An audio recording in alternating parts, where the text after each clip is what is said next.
The story begins in 1974, deep in West Virginia, at the cold and isolated Glennsville Sanatorium. Inside this grim psychiatric hospital, Dr. Brendan Ryan is giving a tour to Dr. Ann McCade, a newly arrived psychiatrist eager to learn more about the facility.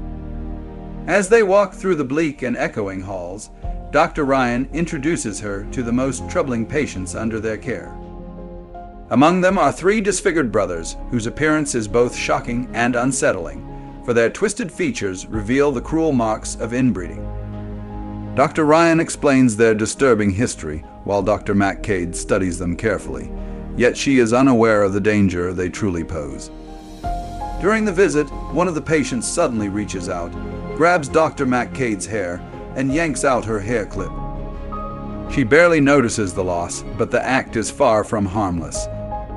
The clip is soon passed to the three brothers, who use it as a tool to pick the lock of their cell. Once free, they unleash chaos. They break open the other cells, setting loose dozens of violent inmates. What begins as a quiet tour quickly descends into horror, for the patients overrun the facility in a frenzy of madness. Dr. McCade and Dr. Ryan try to fight back, but they are overwhelmed. In the end, the doctors are brutally killed, marking the bloody beginning of the brothers' reign of terror. 29 years later, the story shifts to a new group of unsuspecting victims. 9 college students from Western University, Kina, Jenna, Vincent, Bridget, Sarah, Claire, Kyle, Daniel, and Lauren, are enjoying a winter break adventure. They ride their snowmobiles through the icy wilderness, heading toward a friend's cabin hidden deep in the mountains.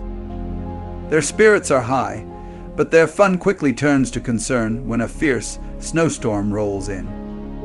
The blinding winds and heavy snowfall cause them to lose their way, and with no other choice, they search desperately for shelter. Through the storm, they stumble upon the looming silhouette of the Glennsville Sanatorium. The building stands cold and abandoned, yet it offers the only refuge from the raging blizzard. What they do not know is that inside, the surviving cannibals, Three Finger, Sawtooth, and One Eye, have made the crumbling asylum their home. The group explores the eerie halls, deciding to wait out the storm there, though unease begins to settle over them. Lauren grows especially uneasy, for she remembers chilling stories her brother once told her about this very sanatorium and the cannibals who haunted it. Yet her friends dismiss her warnings, laughing them off as nothing more than old legends meant to scare children. Eventually, they settle down for the night, each retreating into their own rooms.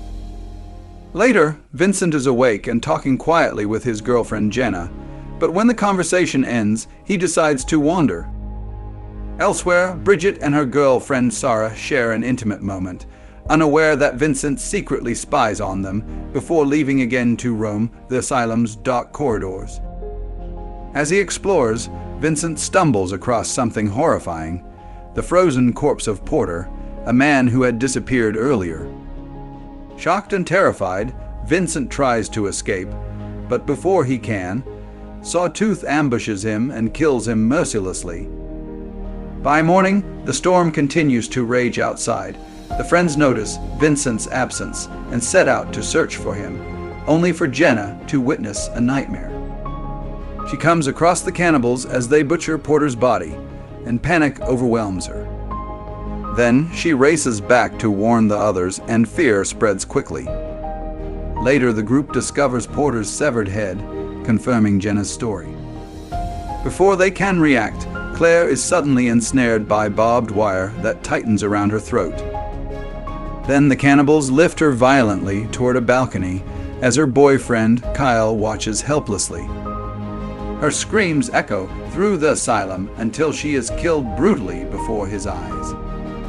The group, horrified and desperate, attempts to flee, but when they reach their snowmobiles, they find the spark plug wires have been removed. Realizing the danger, Lauren bravely straps on her skis and races down the mountain to find help, while the rest barricade themselves inside an old doctor's office.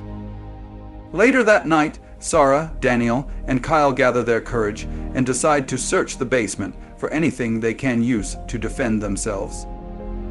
The air is damp and heavy with the stench of decay as they descend into the darkness, but their determination pushes them forward.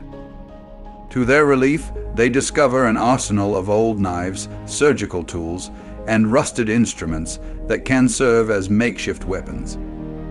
Clutching what they can, they quickly return to the others, hoping their small find will give them a fighting chance.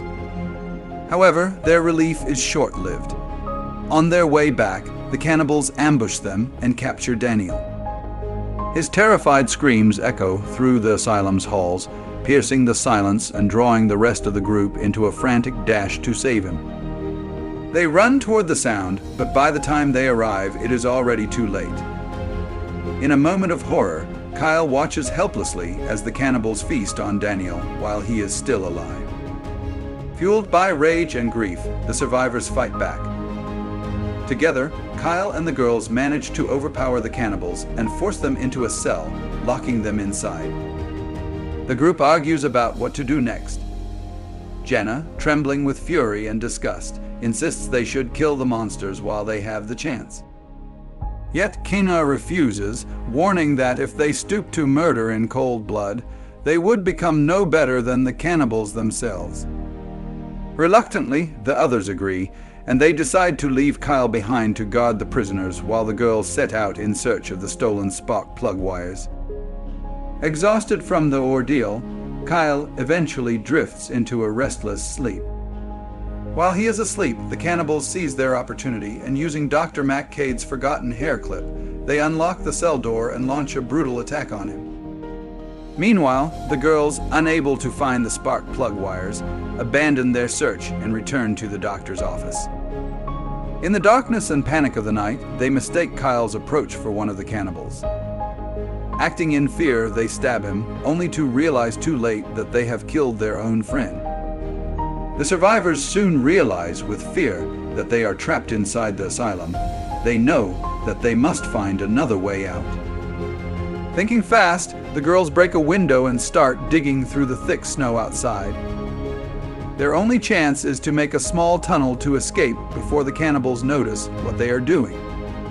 The girls struggle against the freezing cold, pushing through the heavy snow with their numb hands. Finally, they manage to open a way out, and one by one they crawl toward freedom. But tragedy strikes when Jenna is caught before she can escape.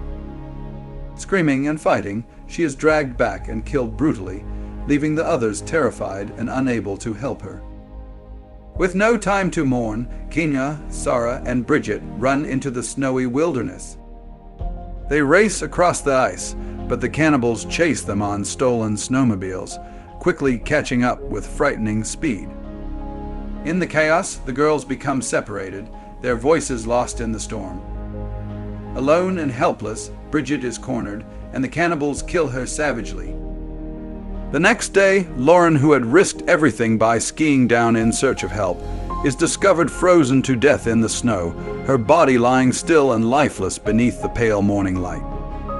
Meanwhile, Kina pushes forward through the drifts, desperately searching for a road that might lead her out of the nightmare.